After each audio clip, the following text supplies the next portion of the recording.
दोस्तों, एक 22 से 23 साल का युवक अपना प्राइवेट पार्ट खुद काट लेता है। लेकिन जब उस युवक की हालत खराब होती है, उसे जब आनन फानन में हॉस्पिटल ले जाया जाता है, जब डॉक्टर उसकी हालत देखते हैं तो डॉक्टर भी हैरान रह जाते हैं। जब डॉक्टर उससे वजह पूछते हैं कि आखिर तुमने ऐसा काम क्यों किया, उसके बाद वो युवक जो जवाब देता है, जो कहानी बताता है, जिसे जानने के बाद डॉक्टर के भी पैरों तले जमीन खिसक जाते हैं। और अगर आप जानेंगे तो आप भी हैरान रह जाएंगे कि आखिर कोई ऐसा कैसे कर सकता है। दोस्तों, आइए जानते हैं घटना की पूरी कहानी इस वीडियो में। पर वीडियो में आगे बढ़ने से पहले आप सभी से एक ही रिक्वेस्ट है कि वीडियो को लाइक कर दीजिए और चैनल को भी सब्सक्राइब कर दीजिए ताकि मेरा हौसला बढ़ता रहे। दोस्तों, मेरा नाम है तबस्सुम खातून और आप सभी का मेरे चैनल पर स्वागत है। दोस्तों, मामला उत्तर प्रदेश के प्रयागराज का है। दरअसल युवक उत्तर प्रदेश के अमेठी जिले का रहने वाला होता है। वो माँ बाप का इकलौता बेटा होता है। उसके जो माँ बाप होते हैं, उनकी बड़ी ख्वाहिश होती है कि उनका बेटा पढ़ लिख कर एक सरकारी अधिकारी बने। वही जो युवक होता है, जब उसकी उम्र 14 साल की होती है, तब उस युवक को ऐसा लगता है कि उसके अंदर लड़कियों वाले गुण हैं। वो अपने आप में ही महसूस करता है। उसे ऐसा लगता है कि उसकी जो आवाज़ है वो लड़कियों जैसी है, उसका जो चलना फिरना है वो सब लड़कियों की तरह है। अब वो अपने आप में ही लड़कियों वाले गुण को महसूस करने लगता है। कुछ समय तक वो लड़का अपनी मौसी के घर में रहता है, वहीं रहकर पढ़ाई करता है। उसके बाद वो प्रयागराज चला जाता है। प्रयागराज में ही वो युवक एक किराए का मकान लेता है और वहीं पर रहकर वो यूपीएससी की तैयारी करने लगता है। अब इसी तरह से धीरे धीरे वक्त गुजर रहा होता है। वो युवक अपनी पढ़ाई को एकदम सीरियसली तरीके से कर रहा होता है। हमेशा अपने माता पिता से भी बातचीत किया करता था। धीरे धीरे ऐसे ही वक्त गुजरता है, लेकिन कहीं ना कहीं उस युवक के अंदर एक इच्छा जाग जाती है कि नहीं, उसे अपना जेंडर चेंज करना है और उसे लड़की बनना है। अब लेकिन उसे समझ में नहीं आ रहा था कि अपनी इस परेशानी को वो किससे शेयर करेगा। अपने माता पिता से भी वो शेयर नहीं कर पा रहा था, क्योंकि वो अपने माता पिता का इकलौता बेटा था। उसके माता पिता के भी बहुत सारी ख्वाहिशें थे अपने बेटा को लेकर। अब लड़का बहुत परेशान हो जाता है। अब उसके अंदर एक ख्याल आता है कि क्यों ना यूट्यूब में ही सर्च किया जाए कि आखिर जेंडर कैसे चेंज किया जाता है। अब एक दिन की बात है कि वो लड़का यूट्यूब पर सर्च करता है जेंडर कैसे चेंज किया जाए। अब उसी दौरान उस लड़के के सामने एक डॉक्टर का वीडियो आ जाता है। अब उस वीडियो को पूरा देखता है, जिसमें कि डॉक्टर का पता, नंबर वगैरह सब दिया होता है और वो डॉक्टर रहने वाला होता है कटरा का। अब जो कांटेक्ट नंबर वहाँ पर दिया होता है, वो लड़का उस कांटेक्ट नंबर को नोट करता है। उसके बाद डॉक्टर से बातचीत करता है। बातचीत करने के दौरान जो फर्जी डॉक्टर होता है, कुछ ऐसी सलाह देता है जिस सलाह को वो युवक भी स्वीकार कर लेता है। अब फर्जी डॉक्टर की सलाह पर वो लड़का चला जाता है मेडिकल स्टोर। मेडिकल स्टोर में जाने के बाद वहां से वो एनेस्थीसिया का इंजेक्शन खरीदता है और साथ ही सर्जिकल ब्लेड भी खरीदता है और कुछ मेडिसिन ले लेता है। उसके बाद वो युवक अपने कमरे में आ जाता है। कमरे में आने के बाद वो तो कमरे में अकेला ही रहता था, उसके साथ कोई रूम शेयर करने वाला नहीं था। उसके बाद भी वो बहुत सोचता है। सोचने समझने के बाद अब वो क्या करता है कि एनेस्थीसिया का इंजेक्शन खुद ही अपने आप में लगा लेता है। अब लगाने के बाद अब कमर से नीचे का जितना भी पार्ट होता है सब सुन्न हो जाता है। अब जैसे ही सुन्न होता है, वो लड़का अपना प्राइवेट पार्ट खुद ही काट लेता है।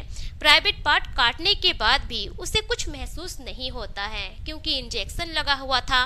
लेकिन जैसे ही इंजेक्शन का असर खत्म होता है, उसके बाद उसको दर्द होने लगता है। दर्द से वो लड़का एकदम बेकाबू हो जाता है। पूरे ब्लड उसके कमरे के फर्श में फैल जाता है। लड़का अपने आप को कंट्रोल नहीं कर पा रहा होता है, क्योंकि दर्द कुछ ज्यादा ही हो रहा होता है। अब इस तकलीफ को वो किससे शेयर करे, उसे कुछ समझ में नहीं आ रहा था। उसके आसपास भी कोई नहीं था। लड़का बहुत परेशान होने के बाद बहुत ही हिम्मत से मकान मालिक को इस बारे में बताता है। अब जैसे ही मकान मालिक को जानकारी मिलती है, वो एकदम से परेशान हो जाते हैं। उसी वक्त मकान मालिक एम्बुलेंस को फोन करते हैं और वहां पर बुलाते हैं। एम्बुलेंस में युवक को बैठाने के बाद मकान मालिक उस युवक को तेज बहादुर सप्रू अस्पताल ले जाते हैं। जब अस्पताल में डॉक्टर देखते हैं युवक की हालत, तो डॉक्टर भी हैरान हो जाते हैं। उसकी हालत बहुत ही ज़्यादा गंभीर होती है। डॉक्टर रेफर कर देते हैं स्वरूप रानी नेहरू अस्पताल में।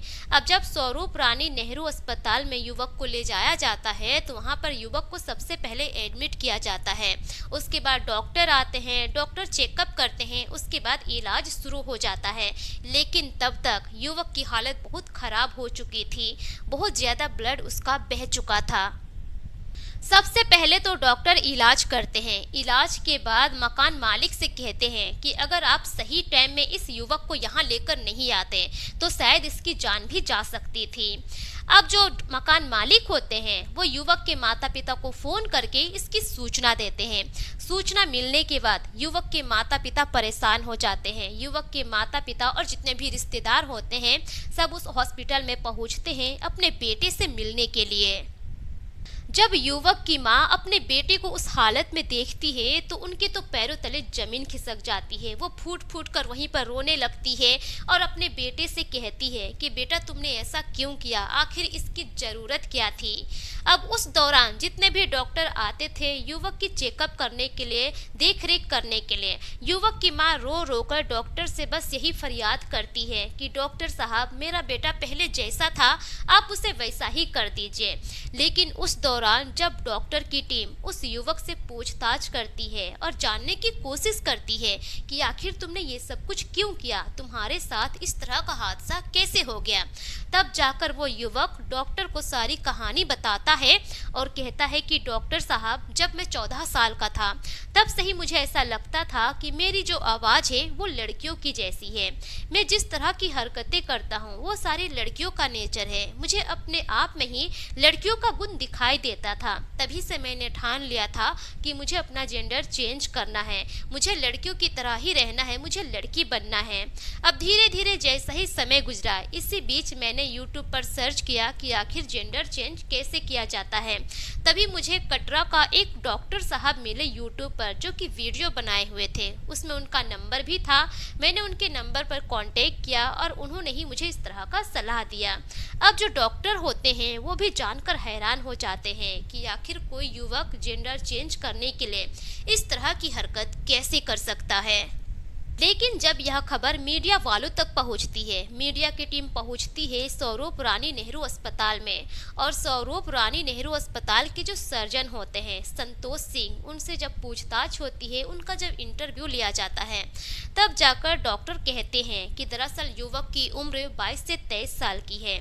उसके अंदर लड़कियों वाला ही गुण था और वो पहले से ही सोच कर रखा था कि उसे अपना जेंडर चेंज करना है, बस इसी कारण उसने यह सब कुछ किया है।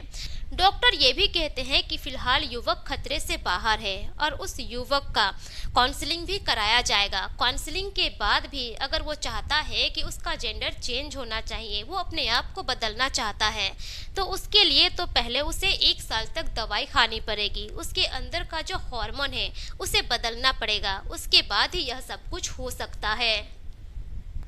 तो दोस्तों ये थी घटना की पूरी कहानी आप लोगों के सामने। इस घटना पर आपकी क्या राय है, अपनी राय कमेंट सेक्शन में जरूर दीजिए। दोस्तों इस घटना को सुनाने का मकसद किसी की भी भावनाओं को ठेस पहुंचाना नहीं है, बल्कि मेरा मकसद आप सभी को सतर्क करना है, जागरूक करना है, ताकि आप अपना और अपने परिवार का ख्याल रख सकें। दोस्तों मिलेंगे फिर एक नई वीडियो के साथ, तब तक के लिए शुक्रिया।